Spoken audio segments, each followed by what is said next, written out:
وعلى آله وصحبه أجمعين وبعد. Tonight, inshaAllah ta'ala, we continue in the Seerah of the Prophet sallallahu alayhi wa sallam, and today we most likely will conclude the events of the Battle of Uhud.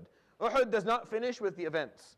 Unfortunately, Uhud stretches out in terms of its consequences and the aftermath.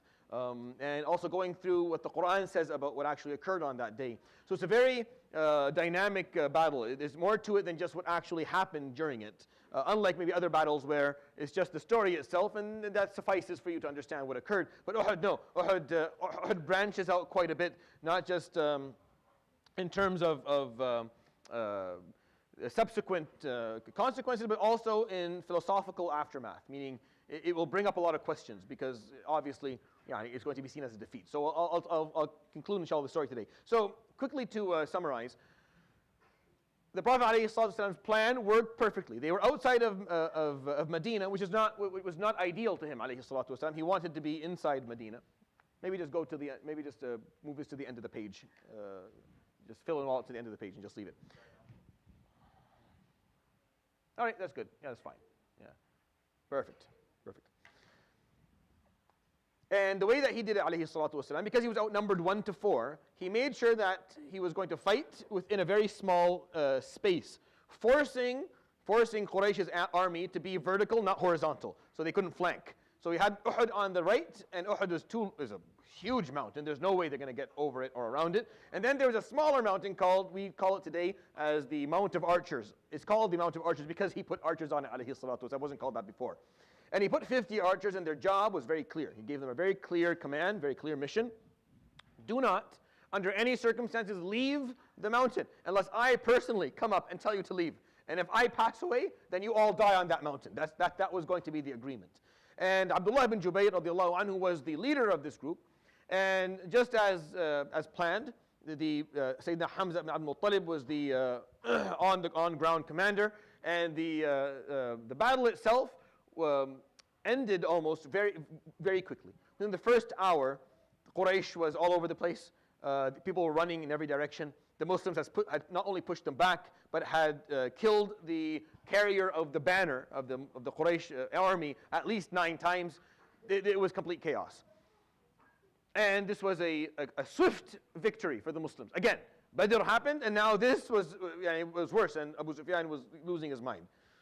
Unfortunately, people on the archers on the mountain saw how many of the mushrikeen were lying there with the loot and the bounty that they were carrying and got greedy. They got greedy and they thought the battle was over and they made a mistake. Now, we don't demonize them for the mistake, but it was a mistake regardless. And the Quran points it out as a mistake, as I will explain to you inshallah at the end of the battle. And they went down the mountain to pick up the loot and the bounty. 40 of them did. 10 of them didn't. Abdullah ibn Jubayr, the leader, stayed and tried to keep them all back, but they didn't listen. They go down the mountain. Khalid ibn Walid, who was responsible for flanking, who couldn't flank because of the 50 who were on the mountain, saw them run down. So he signaled to Abu Sufyan to gather whoever's left. There were 4,000 people in that army. The Muslims were 700. So Abu Sufyan was able to put together maybe 800-900 people. And Khalid, with the 300 cavalry that he had, flanked the mountain.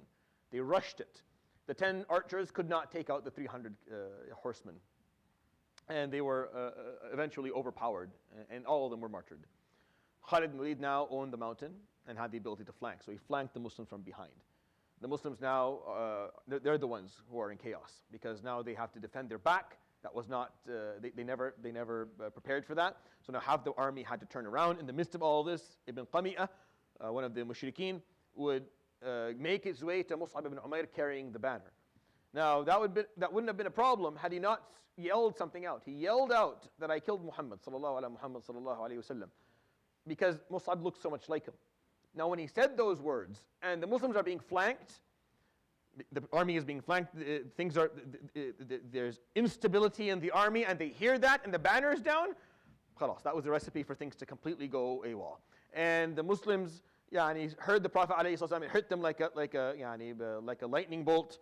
So some of the Muslims in the army decided that the best thing to do right now is to retreat back to Medina to defend the city. If the Prophet ﷺ has been killed, obviously they are devastated. But he wasn't, alayhi salatu wasalam. and he ended up, half the army ended up retreating back to Medina. Now he was standing right in front of Uhud, and he was very vulnerable, very exposed. Only maybe 20 to 30 people were left to defend him, alayhi salatu wasalam, to fight with him. And the mushrikeen were making their way in. They were very difficult moments. They were very difficult moments. That for the rest of his life, alayhi salatu wasalam, this would always, the moment of Uhud, the hour and a half or 2 hours where this occurred, would continuously be referred to as probably the most difficult 2 hours of his life, alayhi salatu wasalam. When he was asked about it later on, and I pointed this out to you a couple of months ago, when it was pointed out to him by Aisha that, what was the most difficult day of your life, Ya Rasulullah? After Uhud, she said. After Uhud. Meaning Uhud, we know Uhud was the most difficult moment. So he corrected her and said it wasn't Uhud. فقالت أشد ما لقيت من قومك يوم خرجت من الطائف أهيم على وجهي في قرن الثعالب. When he left الطائف, when he was kicked out from الطائف and he had no plan. That was, in his mind, that was the most difficult moment of his life. Uhud ranks number 2, doesn't rank number 1 in his mind, alayhi salatu wasalam. Great Muslims that day showed a beautiful amount of bravery. Sayyidina Abu Dujana, radiallahu anhu, and Sayyidina Sa'ad ibn Abi Waqqas, and Sayyidina Talha. Talha is probably, if you had to choose who this day was for, like who was the person who represents the bravery of that day, then you would choose Talha al-Khair, Talha bin Ubaidillah, radiallahu anhu wa ardah. And the Prophet alayhi salatu wasalam would stand there and call upon the Muslim, Ilayya ibadallah, Ilayya ibadallah, O servants of Allah, come back to me. I am alive, I'm not gone. But it was too chaotic to hear. And he would say, Wallahi ma ansafana ashabuna. Our companions have not treated us fairly today by leaving us in this difficult situation. Yazid ibn Sakan, one of the young Sahaba who had like a group of guys, and he was amongst the 70 who would do teaching to the Ahl al-Suffah. So there was like a group of young shabab, in their 20s and 30s, who became very close, a tight-knit group, and they became, what they started to do is they started to take all of the immigrants who went to Ahl al-Suffah, who had nowhere to stay and had to live inside the masjid of the Prophet ﷺ. They were so poor, they would take them and train them. They would teach them a craft, give them something they could do, and teach them the Quran.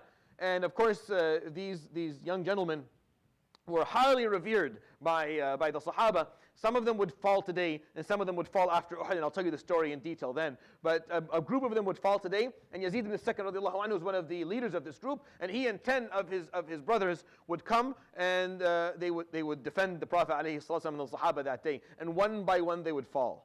One by one they were martyred. And the last one to fall that day would be Yazid himself. And the Prophet ﷺ would mourn him. And he would pick his face off the ground because Yazid would fall face forward down into the dirt. And Sayyidina Nabi ﷺ would pull him back and pick up his face and put it on his thigh and clean it off from the dirt and say, Allahumma inni ushiduka anni radin an Yazid ibn Sakani wa man ma'ah. And the Prophet ﷺ would say, oh Allah, I want you to be my witness that I am satisfied with Yazid ibn Sakan and all those who fought with him on this day.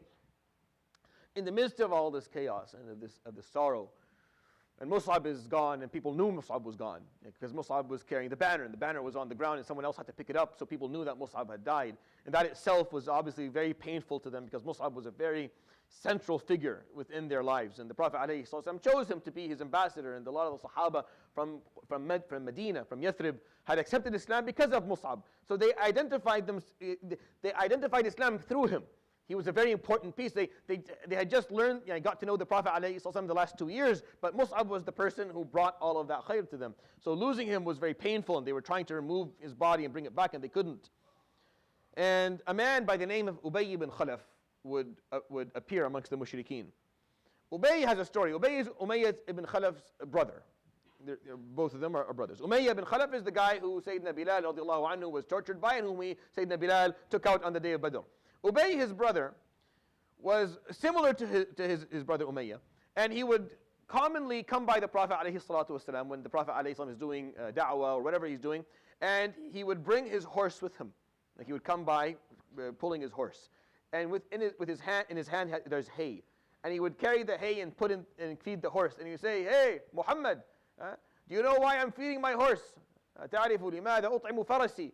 But the Prophet ﷺ doesn't answer because he's not going to, you don't answer those type of questions, it's obviously a trap. فقال أطعمه لأقتلك عليه. I am feeding him and strengthening him so I kill you one day on his back. فقال صلى الله عليه وسلم, and the Prophet ﷺ would not respond to him. But he would do this all the time. It was like his, his joke. And before Hijrah, just before Hijrah, the day before Hijrah, he came in and did this to the Prophet ﷺ. The Prophet ﷺ looked at him and said, "La ya Ubay, bal ana qatiluka insha'Allah." No, I'll be the one taking you out. يقولون فخاف أبي فغاب عن بدر. Ubay got scared. They believed him ﷺ. For better or for worse, they knew that he didn't lie. So the day of Badr, he made sure he was not available. He made sure that he was somewhere else traveling, caravan, so he wouldn't do it. On the day of Uhud, he couldn't do it. On the day of Uhud, he tried to get himself out of this, but he couldn't. The people of Abu Sufyan and those with him, you have to come. So he came fully in metal. He was covered. You ever see those, the knights on their horses? Some of them, if you look in medieval times, they can be fully covered in armor from their head down to their feet. And there was nothing. You could see nothing of him, not even his eyes. Like there's only like a line for you, and nothing can go through it. It's too small. And he's on his horse, and he's huge. So the Sahaba see this guy emerging from the camp of the Mushrikeen that day, in the middle of chaos. And they're trying to protect the Prophet ﷺ. Talha's already lost his hand as he put it up to protect the Prophet ﷺ from an arrow. Amara is bleeding from her shoulder. Yazid ibn Sakan and Mus'ab ibn Umayr are on the ground. They passed away. They've been martyred. And Sayyidina Sa'd ibn Abi Waqqas and the few archers with him are doing their best to keep them back. It's very chaotic. And this man emerges from the back. And of course the mushrikeen are using the propaganda to scare the Muslims. And he's going to kill, because they found out in the midst of all this that the Prophet ﷺ had not died. Or they had suspicion now that he had not actually died. When Ibn Qami'ah said that I killed him, the Muslims believed it, unfortunately. And the mushrikeen kind of believed it, but they're not sure. And then when they came closer to the mountain where these 20 people are holding their ground, they were more certain that the Prophet ﷺ was still alive. So Ubay ibn Khalaf was pushed to go and fight. And Ubay, because he thought the Prophet had most likely died, he had a little more courage. So he's on his horse, and his horse is making those grunting noises. And he takes his spear and he charges, and the Sahaba see it and they want to take cover. The Prophet ﷺ sees him coming. فقال أهذا أبي? Is that Ubay? فقالوا نعم. فقال ابعدوا عني. Leave me alone. For the Sahaba, the narration says, قال فنفضنا عنه صلى الله عليه وآله وسلم. We were all sitting close to him, and he pushes us all away. قال أعطوني حربة. Give me a spear. So they gave him a spear. قال فأخذها عليه الصلاة والسلام فهزها في يده حتى رضي عنها. And he would move it a few times getting ready. قال ثم أطلقها. And then he threw it. And of course Ubay is charging.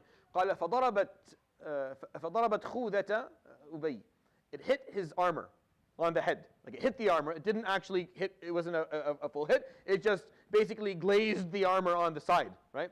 Throwing him off balance. So he's thrown off balance. He's not off his horse. He's still on his horse. He's not actually hurt. قال فأخذ يصرخ كالناقة كالبعير. He started to scream in fear. يقولون له ما بك من شيء ما أصابك. There's nothing wrong with you. You weren't hit. It wasn't. You're not actually hit. وهو يغثو كالبعير. And he's screaming like a camel. يقول قتلني محمد. Muhammad has killed me. يقولون له ما قتلك. No, he didn't kill you. You're fine. There's nothing wrong with you. It's just your armor was just hit. يقول فما زال يصرخ على فرسي حتى خاف فرسه. And he kept on screaming that he killed me until his horse got scared. قال فانتفض الفرس. And the horse would go up. When horses get scared, they go on their back feet. So he goes on his back feet. فيسقط عنه Ubay falls off. ويتردى من جبل. He falls off, and he falls off a cliff. قال فما زال يتردى حتى سقط ميتا. And he kept on falling down. He's in armor, so obviously it's very clunky. He falls down a steep hill, and he dies, as the Prophet ﷺ told him. This chaos goes on for around an hour to an hour and a half, up to 2 hours. In the midst of all of this, something would happen that would change the sequence of events.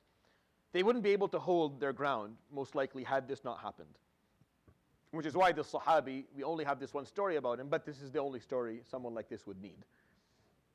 A man by the name of Anas ibn al-Nadr. Now, Anas ibn al-Nadr is Anas ibn Malik's uncle. So Anas ibn Malik's name is Anas ibn Malik ibn al-Nadr. All right? So al-Nadr has two boys. He has Anas, the guy that I'm talking about, and he has Malik, who is Anas ibn Malik's dad. So Anas ibn Nadr is Anas ibn Malik's uncle. He wasn't there on the day of Badr. And he always regretted not being able to be there on the day of Badr. He felt it killed him that he couldn't be there on the day of Badr, because he was like one of the most committed Sahaba from Medina, from Khazraj.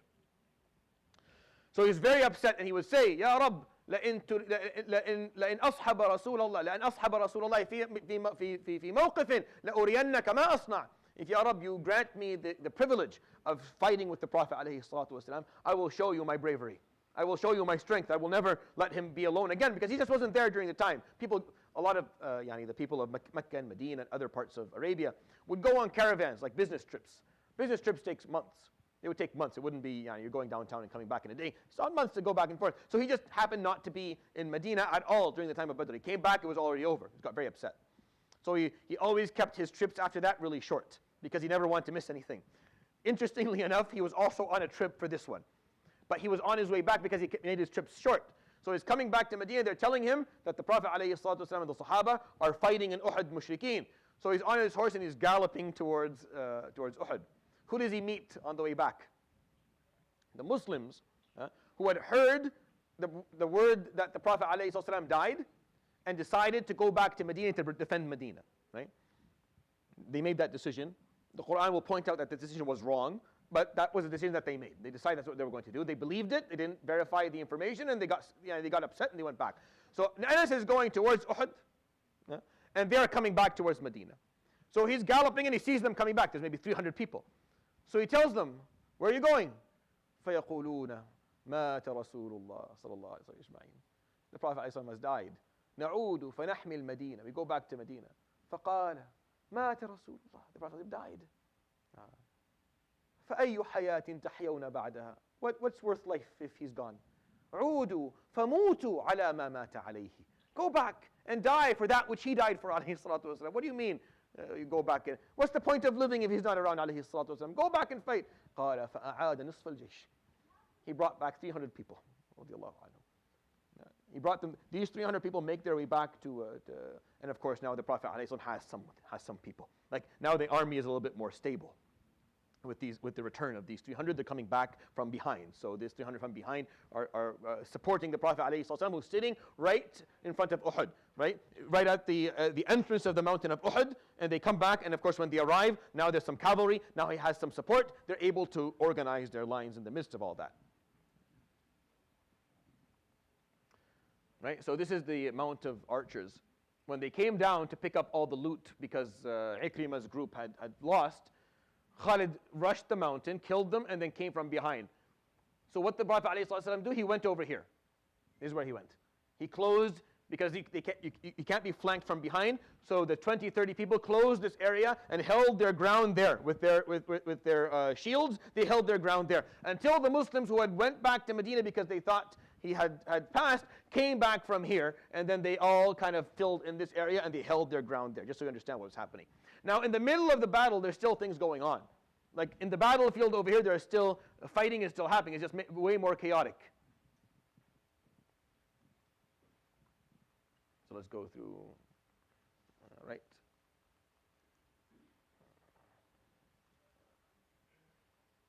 All right. As this is going on at the same time, Sayyidina Hamza ibn al-Muttalib is still holding back more than half of the mushrikeen's army. Because you're probably asking the question, if the Prophet ﷺ is standing there with 30 people, and there's 4,000 on that group, how is it that they have not been demolished and destroyed immediately? The reason being is that Hamza is still there. He's not gone yet, and he's holding the line. Yes, he's being flanked from behind, but he can't fight in both directions. So the best thing he can do is push back the 2,000 that are in front of him. Yes, Khalid can flank, and Abu Sufyan was able to get into the middle of it, but he was still pushing back the majority of the mushrikeen's army. And he had to make a decision. Either he retreats back, and then they have to basically absorb in that small area that I showed you the force of 3,000 people, or he pushes back the 2,000 or 2,500 in front of him, and the Prophet with the people who are with him, they try and hold off whatever is left of them. So he had to make a commander's decision. He decided to stay in the middle of the battlefield and push back. And his main objective, radiallahu anhu, was to take back the Mount of Archers. His main objective was to reclaim the mountain again because he saw what happened. He didn't know what happened. As most of the Muslims that day didn't know what happened. They didn't understand how Khalid ended up coming behind. They would find out later what happened, right? Because it's too chaotic. The mountain is not just a couple of meters. You're talking, there's a kilometer. So it's far, you can't see. But Hamza figured it out in the middle of the battlefield what happened, that the mountain now was not for the Muslims. He needed to reclaim it. So he's holding the lines, and he's pushing back the mushrikeen, and he's trying to get up the mountain. So he's trying to get up there, and he's fighting his way up, radiallahu anhu, to reclaim the mountain and get some people, some archers on it to protect the Muslims. As he's doing this, and Sayyidina Hamza radiallahu anhu, subhanAllah, he wasn't around for a lot. When you think about it, the Prophet ﷺ passed away, and then Muslims lived, Abu Bakr and Umar and Uthman, they lived after, there was a lot. Hamza didn't get a lot of that. And he was a late Muslim. If you want to be honest about this, Hamza radiallahu anhu accepted Islam the 6th year of the prophecy. So 13 years in Mecca, he was Muslim for 7 of them, and now 2 in Medina, right? Or 3, because Uhud was in the 3rd year of Hijrah, right? Badr was in the 2nd year, and Uhud in the 3rd. So 10 years a Muslim, that's it. That's all he got. Yet, he's one of those names that is no longer a name. Yeah? It's a description. His name became a description, like an adjective, not a word anymore. My son, I called my name Hamza, because Hamza is not a name. Hamza, if I want to describe someone with bravery, if I want to describe them with strength, with commitment, with devotion, you'll say Hamza. Because that name became that. Why? Because of the person who carried it. Even though he wasn't Muslim for very long. Even though really he didn't, you think Hamza and Umar. Umar lived way longer. Like Umar anhu he outlived the Prophet ﷺ. He became a Khalifa, he became a ruler, and still Hamza's name holds. And it's interesting to me that a person's bravery, a person's strength can live on that long. And Sayyidina Hamza was just one of those people whose presence was so powerful and so valuable that those around him felt safe when he was there. The Muslims felt safe. They felt the Prophet ﷺ. I'm going to tell you the story of this. This was a very decisive moment in the Prophet ﷺ's life because of who Hamza was. And Hamza, it wasn't for him, the day of Uhud would have not turned out the way it turned out. If it wasn't for what he did, the day of Uhud would have been different. He holds them back, and he starts working his way up the mountain with a few people. He's fighting his way up the mountain, trying to reclaim it. Now, Hamza on the day of Badr, remember the duels? There were duels. So the duels were Hamza and Ali and Abu Ubaid ibn al-Harith ibn Abd al-Muttalib. All of them, so Hamza and his 2 nephews, fighting Utbah ibn Rabi'ah and his 2 sons that day. Now, Hind bin Utbah bin Rabi'ah, Hind lost on the day of Badr her father, her uncle, and her brother. All of them. And she blamed Hamza, because Hamza killed her father within a few seconds, went by Sayyidina Ali and gave him a hand, and then killed the guy Abu Ubaidah was fighting. So Hamza, technically to her, took out all 3 of her relatives. So she built a grudge. She built a little bit of a grudge. She'll accept Islam later, so don't worry. She'll be okay. But at that moment, she built a grudge. So she hired a mercenary. She hired someone to take him out, radiallahu anhu, that day. And the person she would hire is the name of Wahshi ibn Harb, who I can still say, radiallahu anhu, because he accepted Islam later on as well. And he would make up for this sin, or for this moment. He had no business in this war. He was just promised that if you kill Hamza ibn Abd al-Muttalib, you are free. He doesn't care about mushrikeen or about Islam, or none of this matters to him. He's a slave who wants his freedom. He was offered this guarantee by this lady, so what does he do? He's a marksman, not as an archer, but with spears. It's much more difficult to throw a spear, by the way. Way more difficult. Archery is a bit easier because there's the bow helps you keep your alignment. Throwing spears is a whole different game. First of all, they're really heavy. Remember I told you about the bow? The bow is maybe a meter and a bit. I was 14, I tell you, I couldn't move it. I couldn't pull it back 2 or 3 centimeters. It's very hard. And I watched a Bedouin man do it, and mashallah, but when he let the arrow go, the sound that it made was terrifying. And then how far it went into a piece of metal, yeah, and till this day makes me scared. Yani. This was scary stuff. It goes through like the armor that if you get a direct hit from an actual Arabian arrow, from an Arabian bow, with the armor, it'll go right through it. Unless you have two layers, it will go right through it. If it doesn't, it will hit so hard that the armor itself will be bent and it will cause you more, it'll break ribs or break bone. The spear is bigger, heavier, and the head is much more lethal. So, and it's actually quite heavy to carry. So Wahshi is the one who tells us this story. And he tells the story with what he was seeing. يقول فكنت يومها أختبئ خلف التلال أراقبه. I would kind of hide behind small little hills or uppings of dirt, watching him. يقول أراه يقاتل فكلما أردت ضربه خفت منه إذا التفت. Every time I try to prepare myself, I see him look. I'm scared he's going to see me. So when he moves and I fear he's going to see me, I go back down again. And then I try again, but he's moving everywhere, and he's quick, and he's looking in every direction. I couldn't seem to find a moment where I could get him. I couldn't until Sayyidina Hamza had to go up the mountain. So he had to go up the mountain. So now he was not looking in every direction. So he has his back. So Wahshi now sees only the back of Hamza because Hamza is trying to push his way up the mountain with the few people that he had. قال فلما رأيته يصعد الجبل علمت أن هذه فرصتي. This was my chance. This is my only chance to get him. Because he's trying to push his way up the mountain, he's not going to look back for a few moments. I can prepare myself. قال فراقبته فلما رأيته يصعد أخذت حربتي فهززتها حتى رضيت عنها. I took my spear and I moved. I prepared myself until I felt very confident. قال ثم أطلقتها. قال فنزلت في ظهره فخرجت من بطنه. And it entered right into his back, and it came out his belly. It went from one side, came out the other. يقول فما سقط.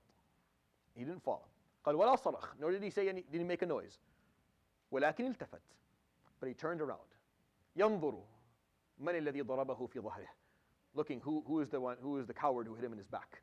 Because the Arab never did this, by the way. Even in the middle of the war, they wouldn't do that. It's interesting. Warfare for the Arab is very theatrical, I have to say. Like when you study it, there is a certain theatrical aspect to it. Like they had certain codes of conduct, certain unspoken rules that they actually adhered by. And if you didn't adhere by that rule, you were destroyed. You may win the war or kill the person, but they will destroy you. Your reputation will become garbage. Poets will say poetry about you that will completely trash your lineage till the day of judgment. People actually had to follow these rules because there was no point of winning the battle and then losing your reputation. So it was a big deal. So it's very rare for someone to do that. So Hamza is looking around. قال فما زال يبحث بعينيه. He's looking حتى رآني until he saw me. فلما رآني عرفني. When he saw me, he knew it was me. ثم أخذ يمشي نحوي. And he started walking towards me. يقول فمن خوفي لم أستطع الحراك. I got so scared I couldn't move. I froze out of fear of this man. I couldn't move. قال فغلبته جراحه ثم سقط. And then the bleeding and the wound beat him and he fell رضي الله عنه on that day. Shaheed رضي الله عنه وأرضاه. And that's Sayyidina Hamza ibn Abdul Talib. Sayyidina Hamza ibn Abdul Talib. The Sahaba would often describe the Prophet ﷺ's grief. His grief was an aspect of observation. People would observe the Prophet ﷺ grieve and mourn because he lost a lot of loved ones in his life. He lost Khadija and he lost his children. And يقولون فما رأيناه حزن على أحد حزنه على حمزة. We never saw him so sad as we saw him the day he found out that Hamza had died. He didn't know he had died, ﷺ, until after the war. Like after the battle, when it was all over, he's counting the heads, he's looking for him. He's looking for him, he doesn't see him. And he's getting scared, ﷺ. Because he's looking amongst the groups, maybe he'll pop up somewhere. He's not popping up anywhere. He's looking at the mountain to see if maybe he took back the mountain. He's not on the mountain. And the Sahaba don't dare say a word. The Sahaba wouldn't dare say anything. Some narrations point out that Hind got to him while he had fallen and had mutilated his body. It's unclear whether this is authentic or not. There's some degree of debate among scholars whether it's authentic or not. But the Sahaba knew that he had fallen that day, that he was no longer with them. And they wouldn't dare say anything. They all just held their tongue. Like they didn't. None of them had the courage to tell the Prophet ﷺ that he's gone, because it was just so painful to him. يقولون فلما صلى عليهم ترك قبر حمزة يصلي كفن حمزة يصلي عليه. When they did the salah upon the people who had passed, he kept Hamza there. Every time they did salah, Hamza would stay there. يقولون يبكي عليه نسمع له نحيبا. You'd cry for him. You would sit there and cry. We would hear for him a nahib. A nahib in Arabic means the sound that you take when you're taking a deep breath during grief.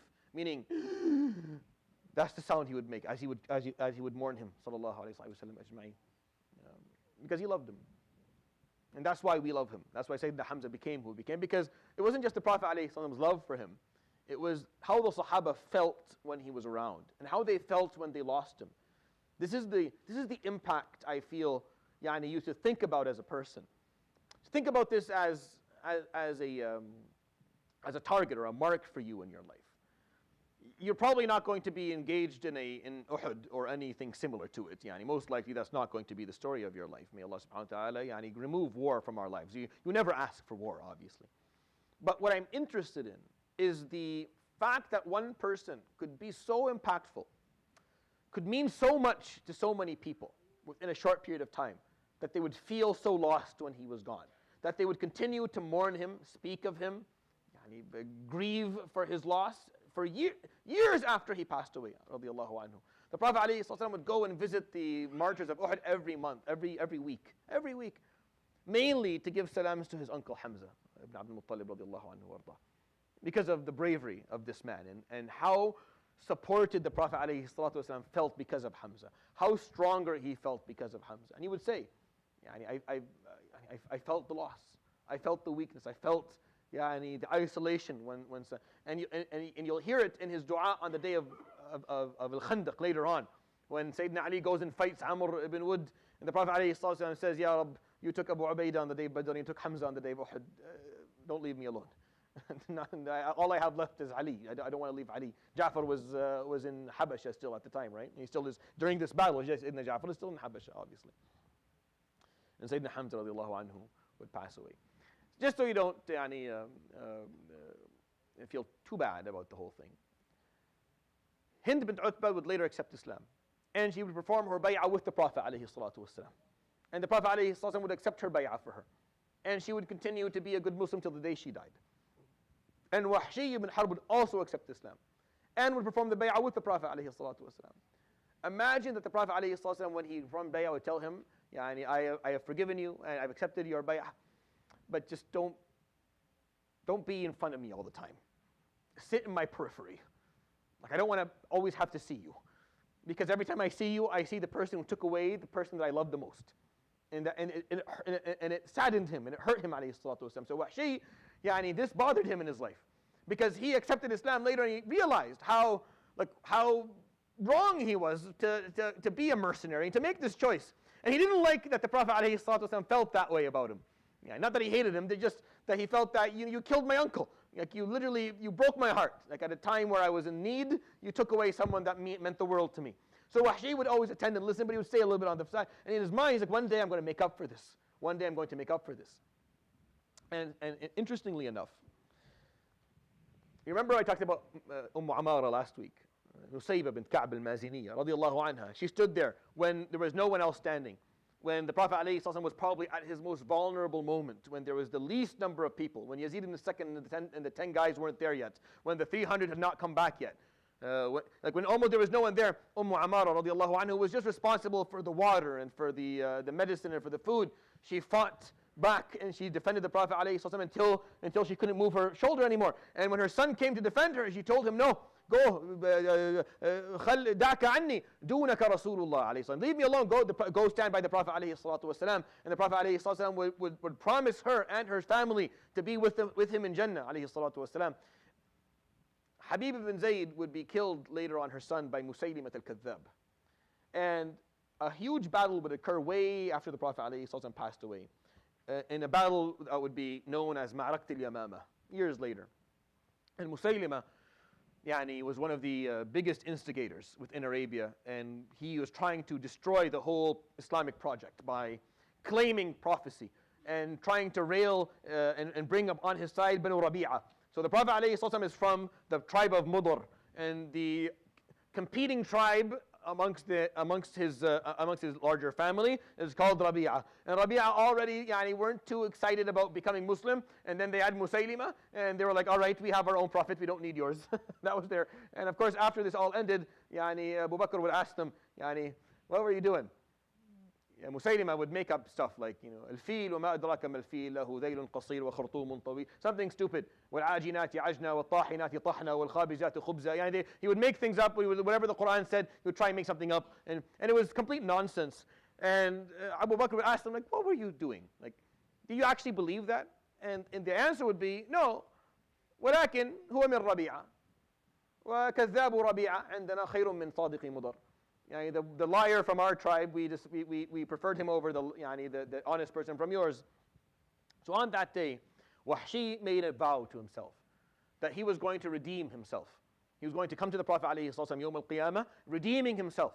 And he couldn't think of how he was going to redeem himself. He said, the only way for me to redeem myself is to kill this man, is to remove Musaylima, who was causing the Yamama war. Was one of the bloodiest wars that occurred between the Muslims and the Murtaddin, the Kuffar of Rabi'a. It was very bloody. And it was all based on this one guy. When this guy died, it's over. Like there's no need for a battle altogether. So Wahshi had taken upon himself that vow that he was going to take him out. And Nusayba, Amara, she was going to kill the guy who killed her son. And this was not going to happen. She was going to kill him. And one of the most epic stories that you'll find in the books of Seerah, Musaylima, who was hiding in a castle, would find a lady coming through the door, and a man coming through the window, one of those big, castle windows. And the man coming through the window is Wahshi ibn Harb, and he would throw his spear. And the lady who was coming through the door is Nusayb ibn Ka'b, and she would throw her sword, and both would hit him at the same time, and he would die that day. And they would disagree for years later which of them actually killed him. Was it Wahshi or was it Nusayb? And it doesn't really matter, I guess, for the story. It's fine either way. But Wahshi would redeem himself by doing that. He would say, لعلي ألقى الله سبحانه وتعالى وألقى رسول الله صلى الله عليه وسلم. I'll meet the Prophet. فأقول له يا رسول الله أخذت منك حمزة وفعلت. I took Hamza yesterday, but I made up for it. And I find that to be a meaningful story. There was a man by the name of Abu Amir al-Rahib, who was who the Prophet ﷺ called Abu Amir al-Fasiq. He was one of the preachers amongst the tribes in Medina. And he would often preach very profane, obscene things about the Prophet ﷺ. And he would make up things from the Torah and the Bible, and act like he would say things that were not a part of scripture and literature and holy text, to tell people to refuse the Prophet ﷺ and fight him. So he was a munafiq within Medina, but he did beyond that. He preached to the munafiqeen, and he actually was one of the reasons that the 300 people that Abdullah ibn Ubay ibn Salul went back because of him. He didn't care for the war. He just wanted to kill the Prophet ﷺ. That was his only goal. So he dug a hole, he and a group of people. They knew how the Prophet ﷺ, because he's on their side. He's from Medina. He is amongst the people who signed the constitution. He should be in the army of the Prophet ﷺ, but he's obviously behaving as a traitor. So when the Prophet ﷺ he knows exactly, he explained how the battle was going to occur. Abu Amr is listening. He knows how it's going to occur. So he knows where the Prophet is going to retreat at some point during the battle. So he digs a number of holes. He digs a number of holes and he covers them up with tree leaves or whatever, hoping that when they retreat back, he falls into one of them, alayhi salatu wasalam. And sure enough, when the Muslims, when the 300 came back and the Prophet ﷺ was holding that ground, he started to retreat back into the mountain, because they're way outnumbered. The army up front, after Hamza fell, had to retreat back. So now there's maybe 400 people here. We're going to retreat back into the mountain and hold our ground in the mountain. They can't do much. It's impossible. The mountain is not designed for that. So he's retreating back, alayhi salatu wasalam, with the Sahaba. And a few Sahaba actually fell in holes that day as well. We don't talk about that, but a few of them did as well. But he did too, alayhi salatu wasalam. He fell into a hole. And of course, people wear helmets, armor and helmets. So he fell and he hit his head. And he hit it so hard that the helmet, which is made of steel or metal, bent, because the trauma was so severe that if he wasn't wearing the helmet, he probably would have busted his head open, alayhi salatu wasalam. So the helmet protected him, but the actual impact was so severe that the helmet bent, And the way the helmets were is that they had these little pieces of metal that were beside the ears and the face. And that piece of metal, it bent in and it went right into his face, alayhi salatu wasalam, right into the cheekbones on both sides. So now it was stuck in his cheekbone. And alayhi salatu wasalam, for a minute down there, he's not oriented. And he was concussed that day. He had a concussion, alayhi salatu wasalam. It took him a few moments to figure out where he was. And he came out, and obviously it's in his face. You can't leave it there. Taking it out is going to be difficult because it's so delicate and in a very delicate part of his face. So they're trying to pull it out as the people are holding their ground and organizing themselves in that little entrance place that I showed you in the mountain. So to be more, does this work or? Yeah, no, it's fine. That's fine. It doesn't matter. I'm glad that we got it this far. Can I go back one more? One more, maybe? No, the other way. I wanted to go backwards. Yeah, there. So over here. This is where he fell out in that area, just to understand kind of where it happened. So there's 400 people. They're holding this part here, and he's in here, alayhi salatu wasalam. So he has a few moments. So they're pulling him out of the hole, alayhi salatu wasalam, and he is, obviously he's not focused. There's a lot of pain. He broke his tooth, alayhi salatu wasalam, the fourth tooth on here. It was chipped.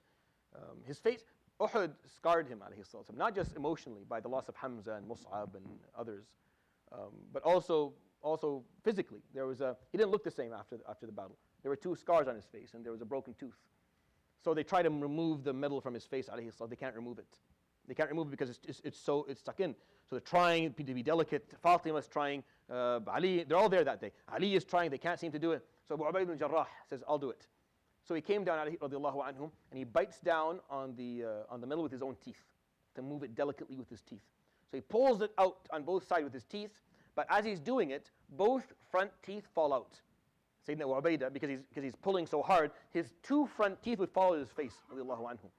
يقولون فما كنا نظن أن الأهتم يكون جميلا. In Arabic, the person who doesn't have front teeth is called ahtam. It's just a description. It's someone who, if you say ahtam, that's someone who has no front teeth. يقولون, we never thought that someone who didn't have his 2 front teeth could ever look good, because that's an ugly look. قال حتى رأينا وجه أبي عبيدة, until we saw Sayyidina Abu Ubaidah's face. فكان أجمل الناس هتما. He was the most beautiful person to ever lose the 2 front teeth. He did it for the Prophet alayhi salatu wasalam. Obviously, when that happens, the blood starts to gush out.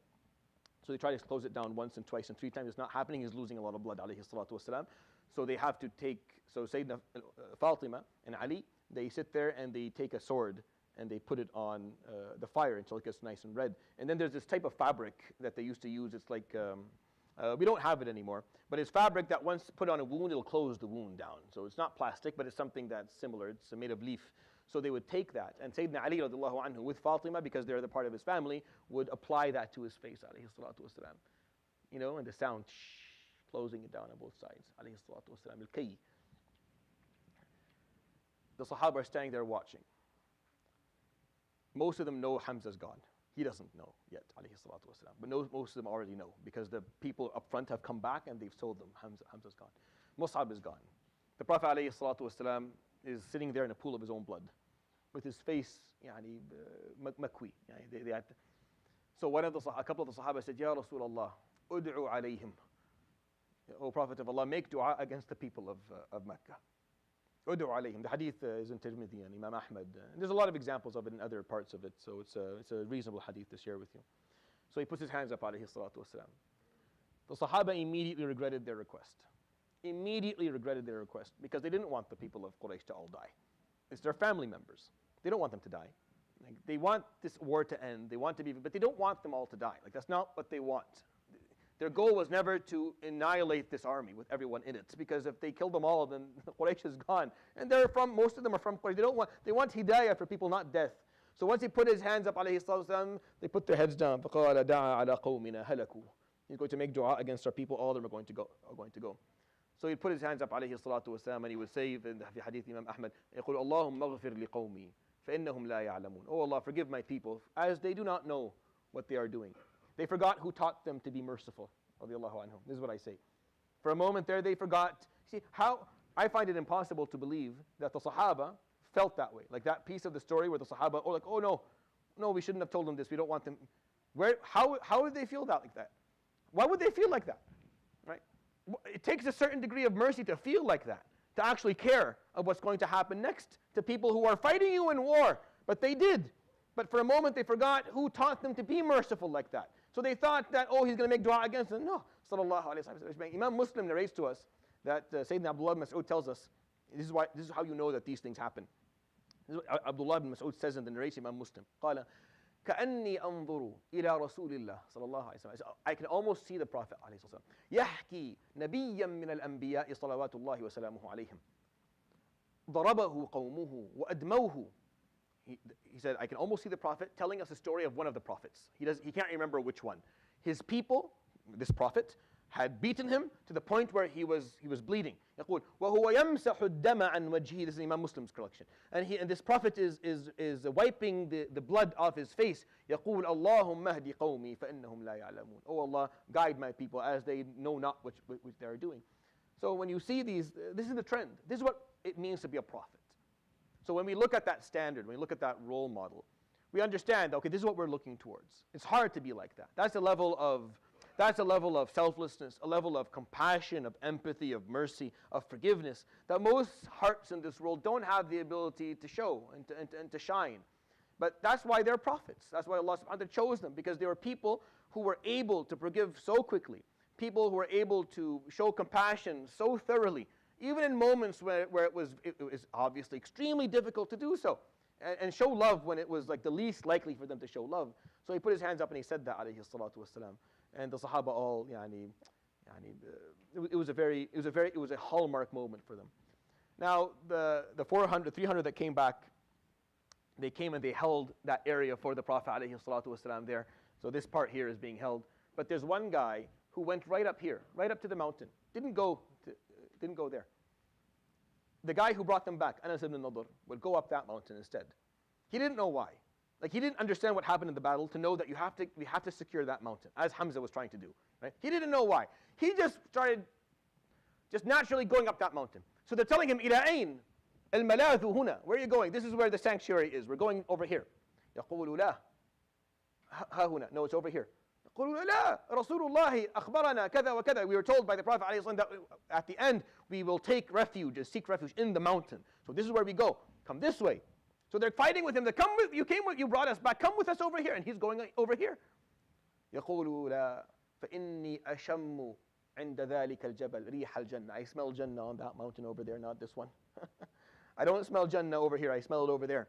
فذهب رضي الله عنهم فقاتل حتى قتل. And he fought the mushrikeen that were on the mountain of the archers, holding them back until he passed away when he was martyred رضي الله عنه. يقولون فما كانوا يستطيعون أن يعرفوه. They couldn't identify him. He was hit so severely and they couldn't, like, he was unidentifiable. قال حتى عرفته يعني أخت له من جرح في إصبعه. Like, until a sister of his looked at his hand and she, like, I know my brother's hand. He doesn't have a digit on. Like, I know this is his hand. I know this is his hand. But they couldn't identify his face. And for this gentleman, Allah subhanahu wa ta'ala would send in Surah Al-Ahzab years later, من المؤمنين رجال صدقوا ما عاهدوا الله عليه. Amongst the believers, there are true men. There are true, strong individuals who were honest with that which they gave their word to Allah about. What was the word? He told Allah, Ya Rab, if you allow me to stand with the Prophet ﷺ any day, I will show you my bravery. I will not turn back. I will fight till the end. Just give me the opportunity to show my commitment. So Allah gave him the opportunity. He came back late, but he was given it. So the ayah came and said, صَدَقُوا مَا عَاهَدُوا فَمِنْهُمْ مَنْ قَضَى نَحْبَهُ. Some of them fulfilled their commitment and fulfilled their promise and fell. وَمِنْهُمْ مَنْ يَنْتَظِرُ. And there's others who are still waiting for their turn to fulfill their commitment. وَمَا بَدَّلُوا تَبْدِيلًا. And they didn't go back on their words. رضي الله عنهم أجمعين. All right, so we're coming towards the end. Okay, so we still have a few more stories actually within this Uhud. I thought I was going to finish today. I'm not going to finish today. So we'll end with that, inshallah ta'ala. The battle is not over yet. There's still a few more things that are going to occur that I'm going to summarize for you next week. I'm going to allow, inshallah, Brother Ali to run the Kahoot in the meantime. Subhanakallah bihamdik, shadu la ilaha illa anta astaghfiruka wa atubu ilayk. Wa sallallahu wa sallam wa baraka wa 'azzama ala nabiyyina wa habibina Muhammad wa ala alihi wa sahbihi ajma'in. Jazakumullahu khairan wa barakallahu